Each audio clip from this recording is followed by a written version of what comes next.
Welcome to the session, The Power of Engaged Communities, with your moderator, David Craig. Hi. It says we've got 40 minutes. All right, good. So we're going to do a quick intros, and then we're going to launch right into the topic here. I'm going to start at the top. Laura. Laura was named President, Advertising Sales and Partnerships, NBCUNIVERSAL in 2018. In this role, Laura has strategic oversight of all advertising sales initiatives for NBCUNIVERSAL's cable, Hispanic news networks, as well as digital partnerships.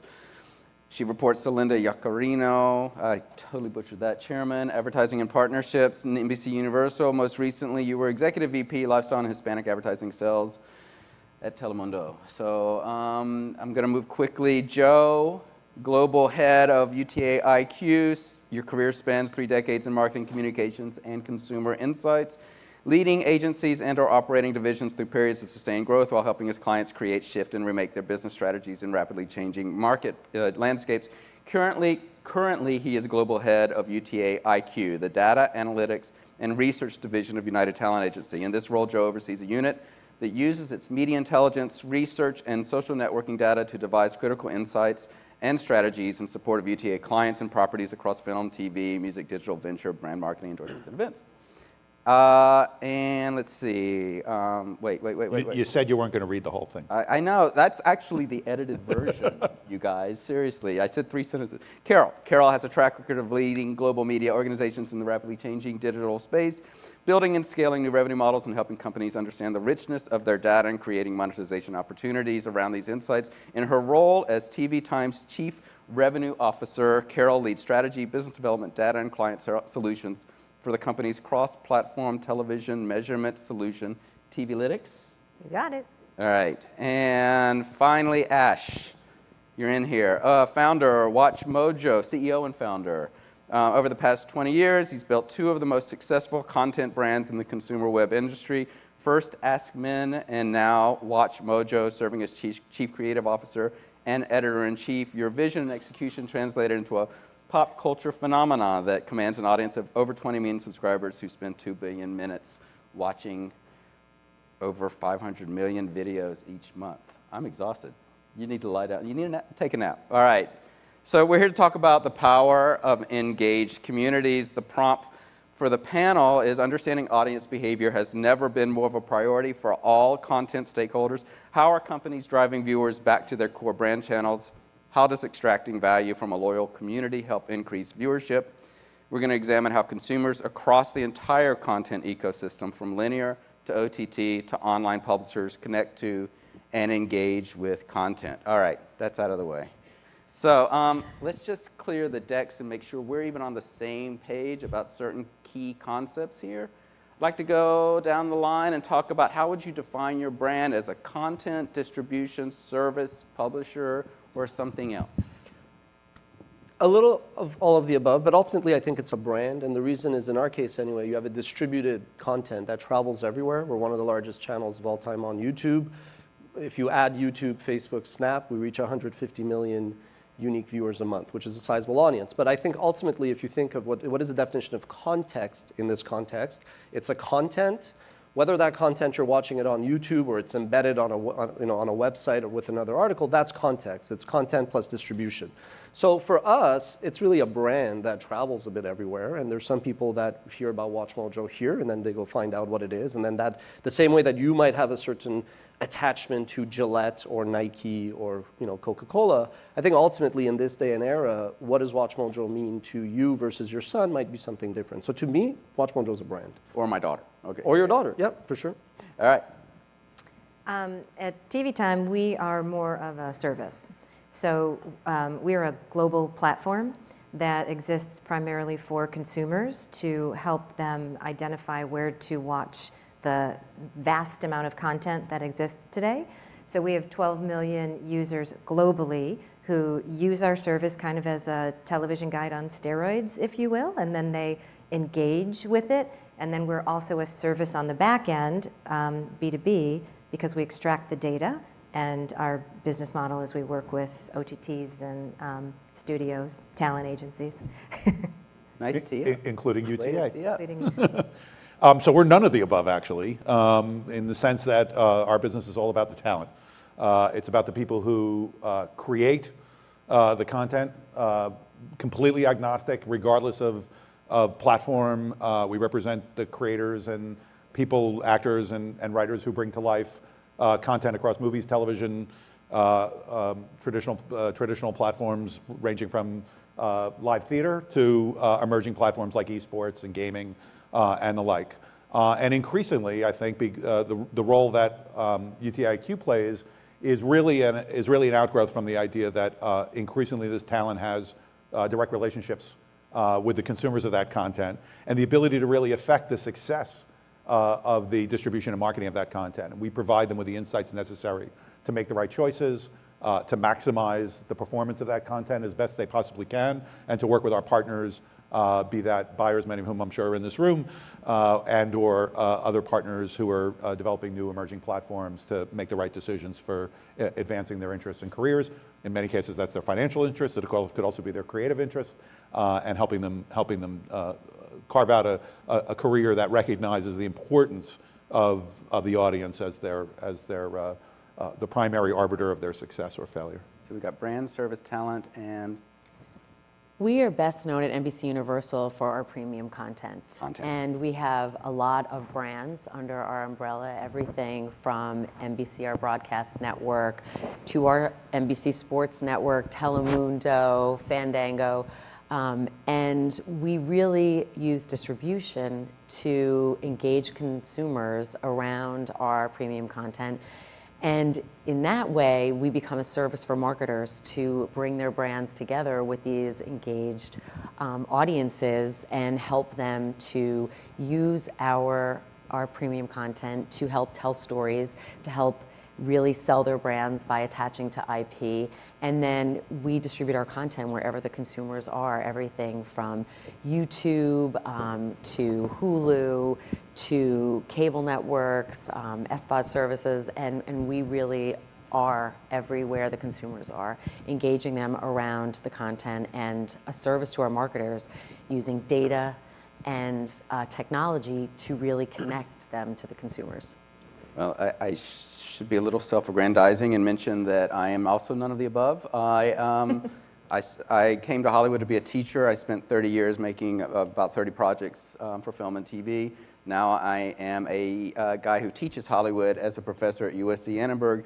But I think the reason I'm on this panel is because insert plug here, I just wrote a book based on research I've been doing, mapping this new industry we call social media entertainment, which looks at social media platforms, creators, influencers, vloggers, streamers around the world, creating something totally different from what I did as a practitioner and what I had been teaching as a professor. And it's rooted in and around their ability to use these social media platforms to transform communities into multiple revenue streams.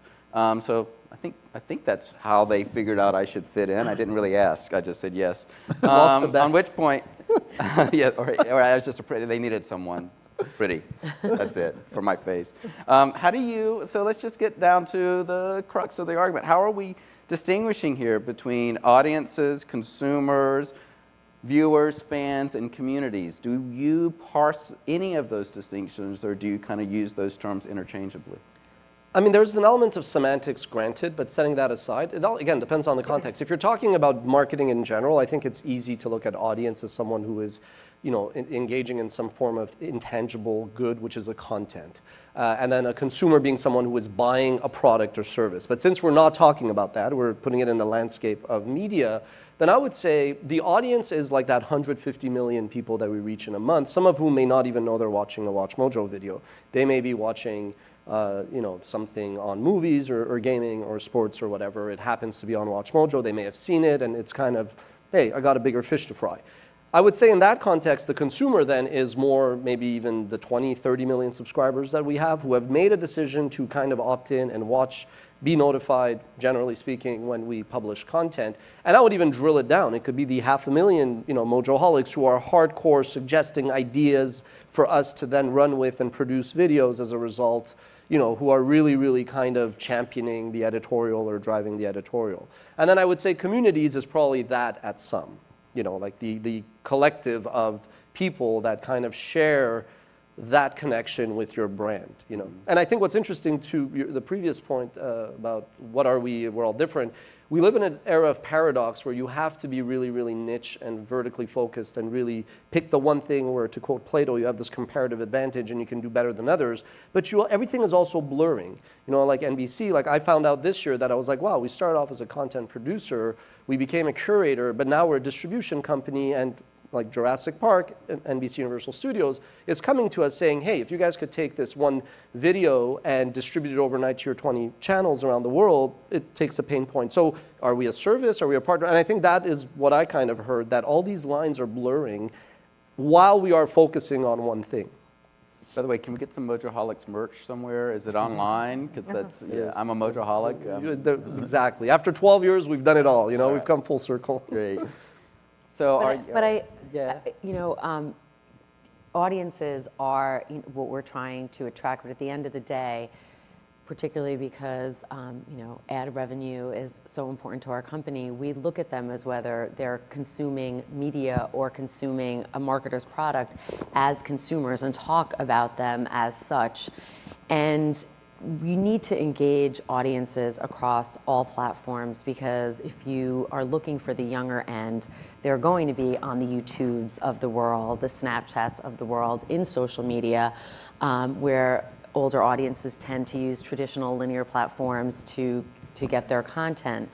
Regardless, it's really passion points and bringing your content to all the passion points. And we look at a show, it's like Saturday Night Live, which is 45 years old, 44, 45 years old, and still lives on through, is one of the biggest YouTube channels out there, and consumers get so passionate about it, audiences. Marketers then want to find ways to attach themselves to that brand. And so it's really a circle. You build a passionate audience, a marketer wants to attach their brand to that audience, and it's a circular thing. And so I always look at them as consumers, because whether they're consuming content or they're consuming a product, they're consuming. Do you embrace or even use the term community in describing this, in the way in which you interact with your stakeholders? Absolutely. If you look at something like the red carpet, the viewers around the red carpet are such engaged consumers or communities of fashion.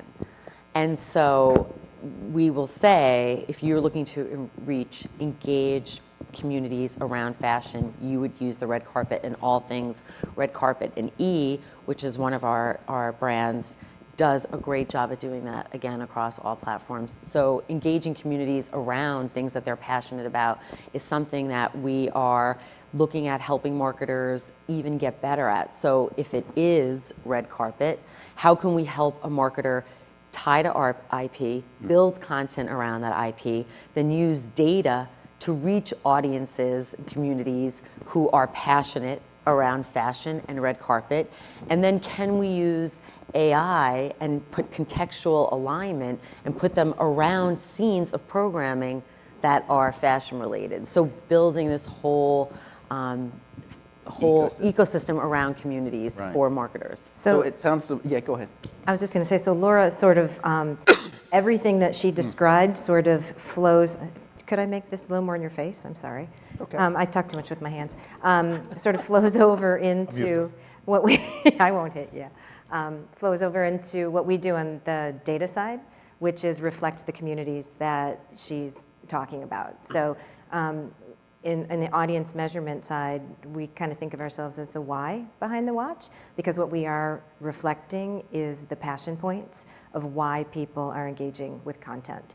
And those passion points are very different for people in India versus someone in the United States versus Russia. But it's important that everyone understand what is attracting people very specifically to the content. And the communities that very naturally form inside of the app are a natural place of social engagement. So people tell us how it made them feel, and they tell us, basic things like emotions and sentiment and what kind of devices they're watching it on, and if it's a cell phone or a tablet or a traditional screen. But the really important piece is that it gets at what Laura was describing, because passion moves into what's really important is how does that impact your everyday life. And we did a study actually on This Is Us, and we were doing a deep TV study, and we looked at various different programs that had a high impact of engagement that then moved into your everyday life. And it had several thousand people participate in it, and 20% of those who participated, who were regular viewers, said that that show actually caused them to have a different behavior and change their mind on a social topic. So that's the kind of impact that passion can have. It moves over into your life. So I'm going to come back to the P word, passion, and also spreadability. But I want to also get Joe to weigh in here. Yeah, on no, this I'm glad you brought up concept of community and all that. Yeah, I'm glad you brought up the why in particular, because I think that's where our focus has been. And actually, the creation of UTIQ was really driven out of a recognition of the existence of communities and the increasing lack of accuracy and projectability we were getting from traditional demography. And the idea that in a world of social media, dominated by social media, where millennials are now grown-ups. Millennials are not kids anymore. They're between 22 and 38 years old. The majority of them now have families, have homes, have cars. As they age, some of their proclivities have altered, obviously, with increased responsibility, but a lot of them have stayed the same, or have matured in a way that is really driving a significant shift in how they're consuming media. And we've been taking a hard look at that behavior. And one of the things we found is that, while the example, for instance, that you gave about, you mentioned India, it's quite likely that a 29-year-old working mother of two might have more in common with that same 29-year-old working mother of two in India than she does with a woman with a similar demography who's right down the street, because maybe they share that passion point for whatever that might be. It might be driven by their ethnicity, it might be driven by their hobbies, it might be driven by just what they care about in their lives. And I think the biggest, the turning point for us really came with the emergence of a particular film this year called Crazy Rich Asians. And I think if we had sat here a year before Crazy Rich Asians came out, I'm not sure how many people would have predicted that it would be the phenomenon that it became. I'm sure you did, because you look at Community.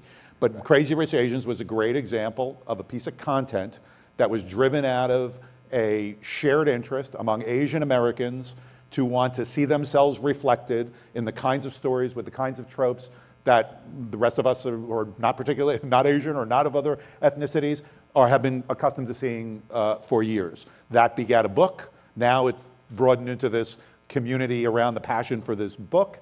That gave way to the movie, and what we saw was not the typical big tent pole kind of success of a film or any kind of content property that resulted from some sort of mass marketing, from trailers. Short trailers were helpful, but what it was really drawn from was the ability of the people who created and marketed and distributed that film to seize upon the common interests that were shared by these sort of subcultures, the audiences, these communities that were driven by that content, and that's why it became the hit that it did. And we watched that happen from almost the point at which the rights from the book were co-opted by the film industry, and watched it happen all the way to the release of the movie as it built up through that process. And that process really changed our point of view and really altered our point of view about how we look at it. We created IQs, we merged our social media analytics team with our traditional media research team, and just began to really look at these audiences in a way that reflected these shared passions. I think the predictive nature of social communities is going to continue to be more and more important. There was a panel this morning that was talking, it was the Hollywood panel, and it was great, and it was talking about how the deal structures have changed and how so much more is upfront today, and a third of the revenues, I think they said, were upfront, right? The predictive nature of how a piece of content that billions of people are going to see, and you'll know afterward, you have to be able to understand in front of it. And I think we're going to continue to see that. So I think the impact is clear on the social platforms as you relate to social entertainment, but I think the surprise to us, really the turning point in the last year or two, has been the impact that it can have in driving the popularity of traditional forms of content through these absolutely. We see a lot social-based communities. Yeah, I mean, This Is Us, what you mentioned. It's the number of communities hungering for more This Is Us content, So they're creating all these social groups. They're digging deeper to see, you know, there's the This Is Us, and they have the After This Is Us, and talking about the show from the actors. And we're seeing that with all kinds of content, that they're just creating their own social groups, digging deeper for content. And it really, I mean, it gets back to your communities. They're creating their own community within the community for the thirst of the And it's not just young people, by the way.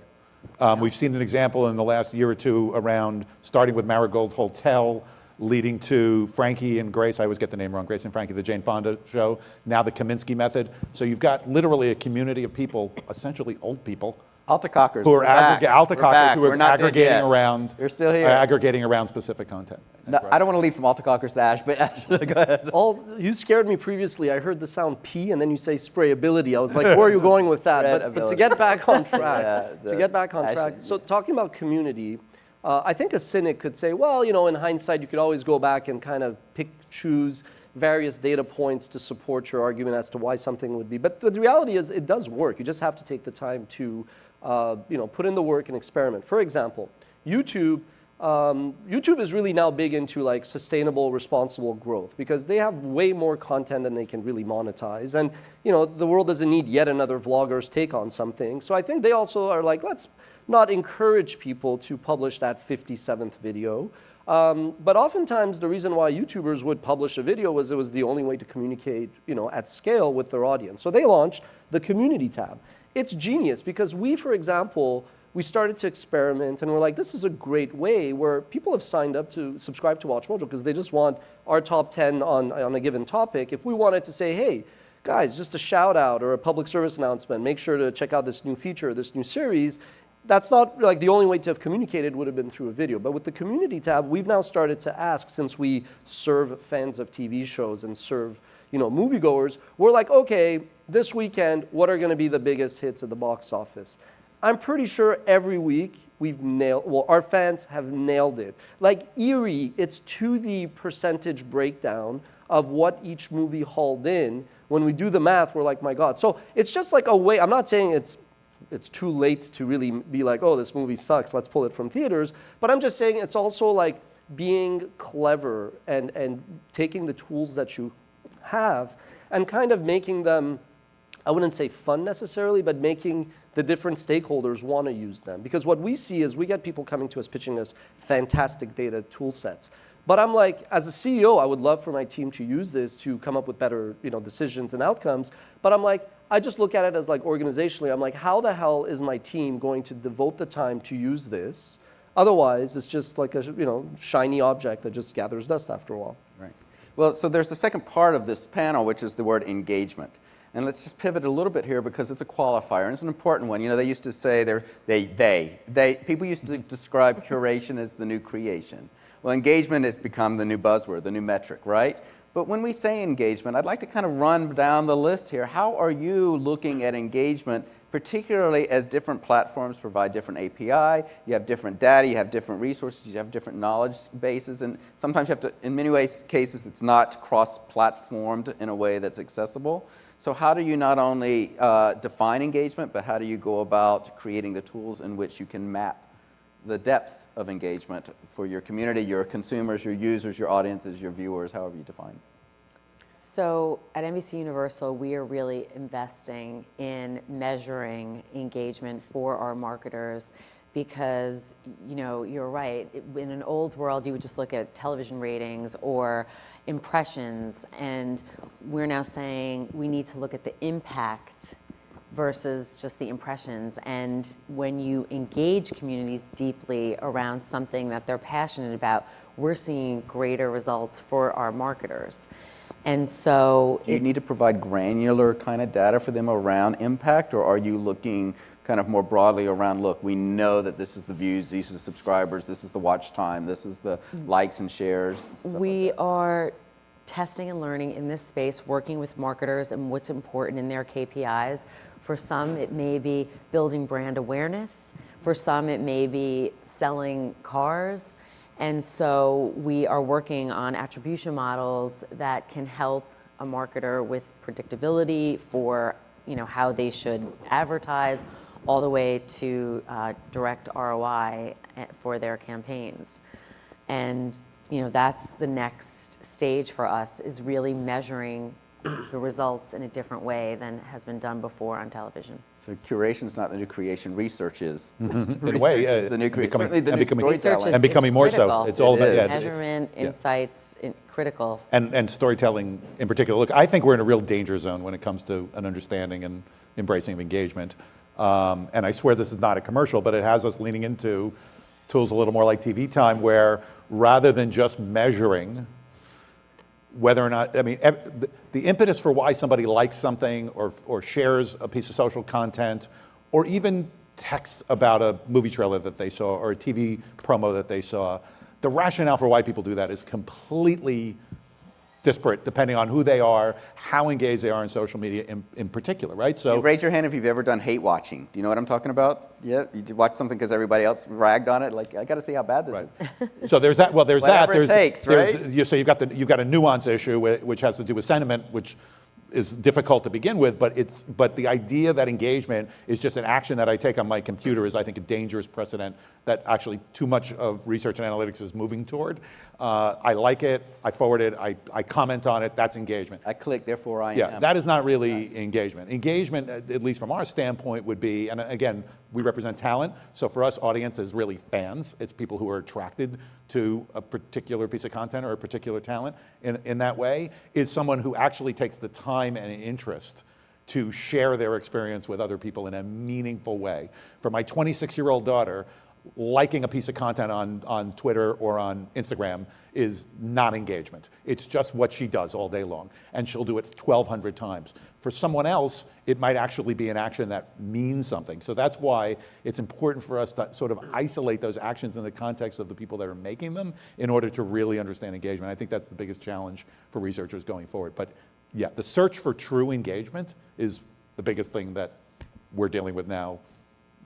It's like that's 1, 2, and 3, and then maybe something else is 4. I would only weigh in on it from my own research, which is that the creators have an intuitive understanding of what their communities are doing when they are spending time with them online. But what they aren't limited to solely is the data that the platforms themselves provide, because in many ways the data for the platforms serves a different interest, and it's particularly not cross-platform, and it doesn't necessarily help them understand other dynamics. But what they do know is, because of their interactivity, 50% of what these creators are doing is commenting, liking, sharing, curating, sometimes deleting, collaborating with members of their community, and that's how they get almost an uncanny. These 18-year-olds have this spectacular depth of knowledge about who their community is, in many ways calling them by their own name. They're the bros, or they're the fanites, or any of these other names, because the word creator, community, audience, user, fan, it's almost lost meaning at this point, because it's too rooted in 20th century mass comm models. So. Yeah, engagement for us is kind of an umbrella term because of all of the reasons that Joe just said. There's so many different ways to look at it, but we have some very obvious ways, which are social engagement. People go into a given program and they will tell us all about the talent, what they love, what they don't love, why they don't love it, why they love it. We go in and we do all sorts of, we ask. I mean, that's what engagement is we are asking questions and they are readily giving it back to us. They also, we believe there's a little bit of a difference between binging and regular watching, and you could make the argument binging is also a form of engagement. It's a layer. It's not the sentiment data and the emotional data and the social data, but it certainly is a layer. If you're going to watch a program in 24 hours, 13 episodes, versus spread it out across, a couple of months, it is a different kind of engagement. So for us, it's an umbrella, which we are putting multiple different kinds of inputs into, so that the output is much more tailored to whatever it is that you're trying to get at, whether it's for a content creator, a distributor, or even a marketer. So I think to YouTube, the definition of engagement is probably the sum of likes, dislikes, comments, shares, et cetera, et cetera. But I agree with Joe that, like, by and large, most people, if you're liking or sharing, I think for this context, again, I'm not sure that's engagement. So for us, we always cared a lot about watch time. And we were maybe lucky, you know, life's all about many things, vision and mission execution, but a lot of luck and timing. So we lucked out by kind of focusing on YouTube at the right time. And I was always like, you know, stay 1 or 2 steps ahead of where the market is. Don't be 10 steps ahead. But if the average person was watching a 10-second viral video, we were producing a 30, 60-second video. When people started to watch 1, 2-minute videos, we were producing 5. So we would be producing these 10-minute videos, and people would sit through 7, 8 minutes of that because we weren't fooling the audience. But ultimately, those were beacons to YouTube, like, hey, this is quality because people are spending 60, 70% watching a video, and in aggregate, they're spending 2 billion minutes of watch time on this channel. So we were served up in the algorithm and whatnot. So to me, not only because YouTube today does it, but we built a strategy that in the end YouTube kind of validated. It's always been about the amount of time people spend engaging with your content. And that, you know, because I agree that there is a small portion who may hate watch, but generally speaking, the propensity to like means you like it, but like the propensity to share is pretty high that you're not endorsing, but that you kind of want this to propel. But you may also share something you totally disagree with, but you're not gonna sit through,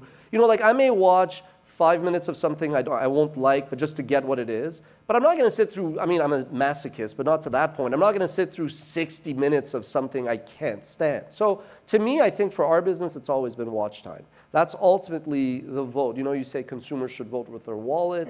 I say consumers could vote with what they watch. So to me, it's all about watch time. There's Wendy's has a great social campaign, right? You know, a lot of sarcasm, and I read an article that was talking about their engagement, and they went out, I can't remember what market, but they were doing pop-up stores, and people were coming up to the Wendy's, and as they were coming up, they were asking them, you know, what menu item do you get most often? And these were highly engaged people, and they would come up and say, you know, we love what you're doing, and we love your social campaigns, and blah, blah, blah. And then there was a good percentage that said, oh, I don't actually eat at Wendy's. Right. So there's all different kinds of outcomes to engagement, and it's really critical that you understand how it translates into They do eat at Yeah. Wendy's at the White House, but that's another story. Well, If I can add just one thing Yeah. to that, we had a study that we did with a company called Coherency, measuring brand love and saying, can you translate brand love from content to brand love for a product like a Wendy's? And we saw indeed, yes, that the more passionate that a consumer was around a brand, like if you look at a brand like Bravo, where Bravoholics are a thing, they watch a lot of Bravo, they know all the Bravo shows. The translation to brand love by the ads that were running in the Bravo content on any platform was outrageous. I mean, it was just like Bravo can really help you translate love to a product for a Bravoholic. And we tested that across the board, and we saw that in lots of pockets where their consumers loved the brand of the content, they also love the brand of the marketer. But you know, we do have to be careful and work with marketers to understand what their KPIs are, because if the KPIs are to sell more hamburgers, you know, we have to make sure that we're delivering on that community to sell more hamburgers. The truth of the matter is I'm a Bravoholic. But one of the things that's implied in this discussion around engaged communities is the term platforms, which has now become almost so generically used. We now refer to theatrical distribution as a platform.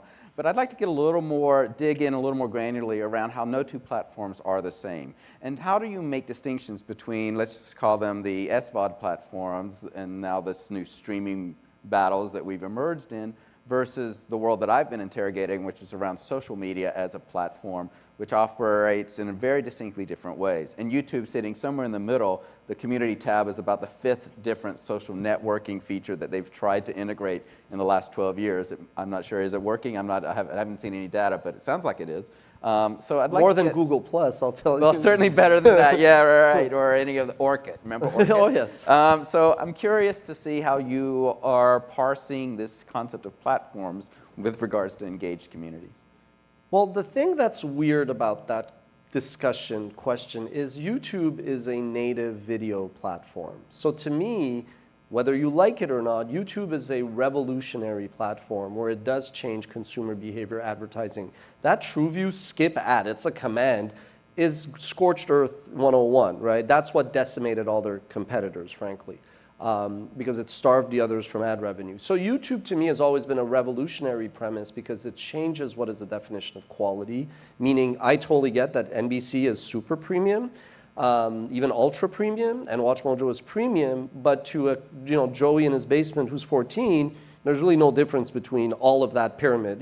That's just the reality going forward. But then the other thing is, like, Netflix is dominant, but it's evolutionary. It's taking the same format, the same production things, and just delivering it, in a different way. And sure, it might become revolutionary, but right now, I view them differently. But going back to YouTube to your context, all the others are trying to have some street cred in video. Facebook, Twitter, they're not video platforms. And Facebook is really a communication.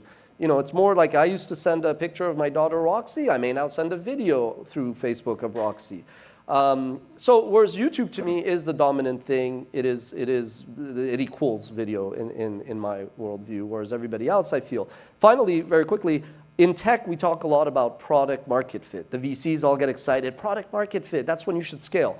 But if you were to draw a parallel, that's a whole other panel at a different conference. EMF. But if you were to draw a parallel to programming, I say it's format platform. Meaning, if you have a format that worked on YouTube, like we caught lightning in a bottle. We undertook fair use risk, leveraging our relationships with the rights holders. We did clips-based top 10 list with commentary where the star was Ozzy Osbourne and not, yo guys, I'm going to tell you about Ozzy Osbourne. It became a pop culture phenomenon. That worked for YouTube. But if I were to say I'm going to take that and shove it into Instagram, it'll probably fail. So, by the way, in fair use, I use a lot of WatchMojo clips in my lectures in my classroom. So I think that falls under educational, right?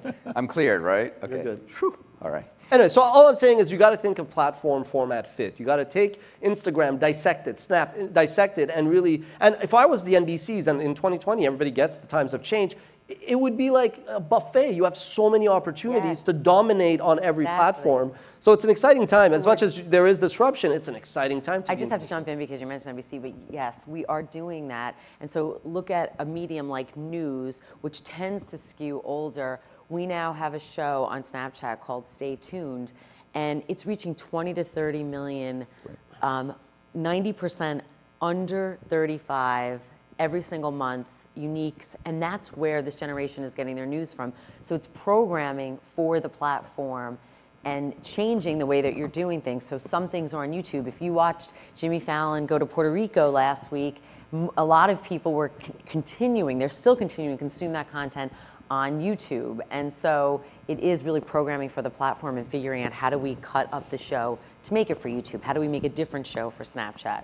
Yeah, I think the takeaway for me in all this is the consumer is the platform.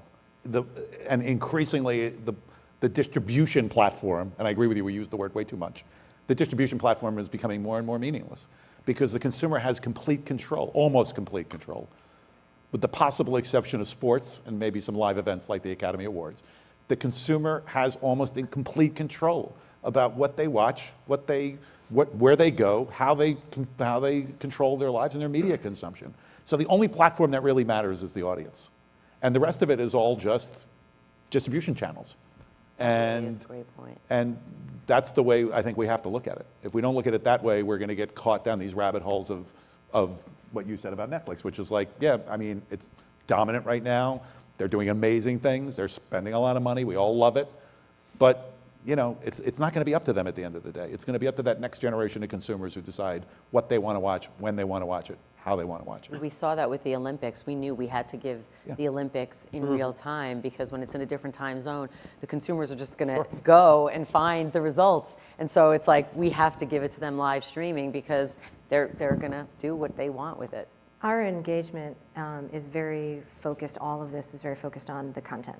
So it's the consumer's use of the content. And the platforms, while we're reflecting whether it was content, there are some content friends that's everywhere today. Which platforms are you referring to specifically? So you can take a piece of content that might be on Netflix and it might be on TBS and it can be on all sorts of different, and there is a different kind of engagement that people tend to have from a network to like a Netflix, but what we really try to focus on is what's the overall content engagement first, and then we consider, once it's out in those distribution channels, what are the uniquenesses that are taking place. simply put, a show like You, it didn't do very well on Lifetime. We saw the community growing, and before it even aired on Netflix, it was on our anticipation report as the top, because we could see the community that on Netflix really was engaging with it, and it just didn't have that engagement on Lifetime. So, you know, everything is a little bit differently, but what's important is that you understand if you're going to have a long tail in your content, and your content's going to go out and have a life to it, you need to understand, you know, the dynamics across all of that. Now, are you bringing social media data into your platform and Yeah, there is measuring and social media. analyzing that? People, it is a social platform in and of itself. So people are engaging by episode. There's social feed. Then they'll take it and they'll put it out on Twitter and they'll put it on Facebook. But it's starting inside of our app, and then they're reposting. We had a studio call and say, we didn't know who TV Time was, and it kept popping up on Twitter as the top, you know, thing that we were getting on our program. So tell us about it. So it's all taking place inside the app by episode. So it's not the inverse of like a Tubular or a Social Blade that's going out and measuring community engagement across platforms and trying to do some sort of multi-platform analysis. We reflect the platforms that the content is on, that the user is using. So we know if they're watching Friends on Netflix or if they're watching Friends on TBS, but they're all engaging inside of our app. Okay, so I promised to come back to the P word, passion. To what degree would you say that your passionate audience, users, consumers, fans, or communities are in any way reverse engineering the way your content and your brands are operating? How do you understand the logics of these different communities and their affinities, their interests, and their passions? And then, I mean, you alluded to some of that With before. the Olympics, yes, But talk I some would more say. about, you know, how, and does it go upstream to the content creators and producers, the people like me who are over in program and production who like to think we have an intuitive understanding of everything? How is that now starting to reverse engineer the way the program and production happens? So from when I mentioned the Olympics, I'll use that as an example. We have to do live streaming because communities want that content when they want it, but they become so passionate about the human interest stories that you'll see them in the Today Show. Then we did some things where we gave some of the athletes, you know, do content on Snapchat for us. That went viral. So it's really, again, knowing your community and how much content they want and giving it to them in all the places that they want it. Not sure if this answers your question, but I think this... I don't even remember the question now, so it's fine. It's good. We're good. No, about passion. I mean, I think we've seen a phenomenon here in the last few years.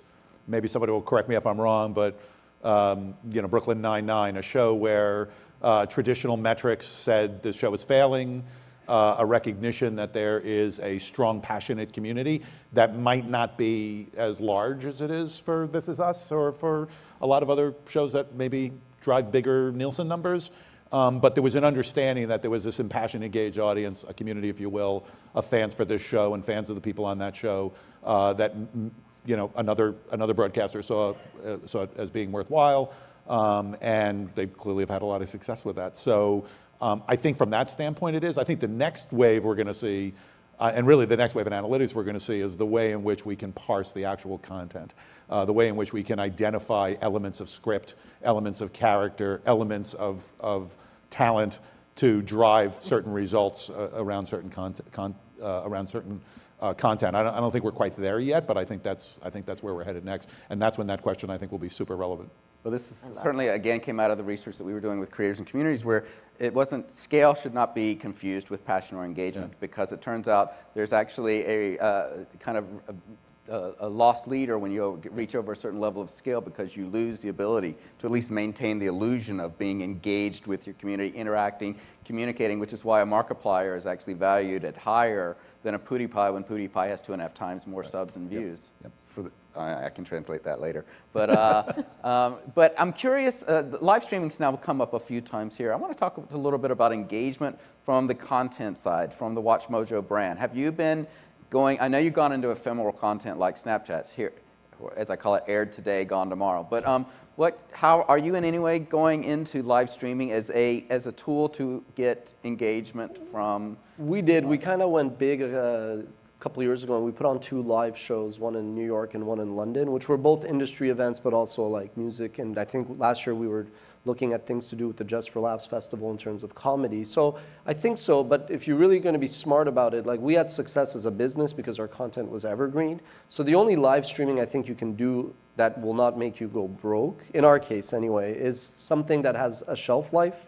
And that isn't just useful right now, because even YouTube, they'll put live streams on their main, channel, their main page, and it doesn't move the needle. I'd like to go back to the previous question, if you don't mind, because that's what we ended up doing to really take off. So ultimately, like we kind of took American Idol and applied it to WatchMojo in the sense that it was really hard to keep track of every possible idea and suggestion reading comments. So we actually went and built a suggest tool and gave them the power to suggest ideas and have fans upvote and downvote. And I think we kind of look at the WatchMojo community as a portfolio, a subset of niche communities, people who are really into Game of Thrones, people who are really into music, people who are really into gaming, et cetera, et cetera. And we kind of build content for those niches instead of saying everybody that just likes top 10, because it is a very different subset of interests and passion points. So I swear it was 20 minutes left when I looked down last time, and now we're done. But I just want to give like a 10-second or 15-second.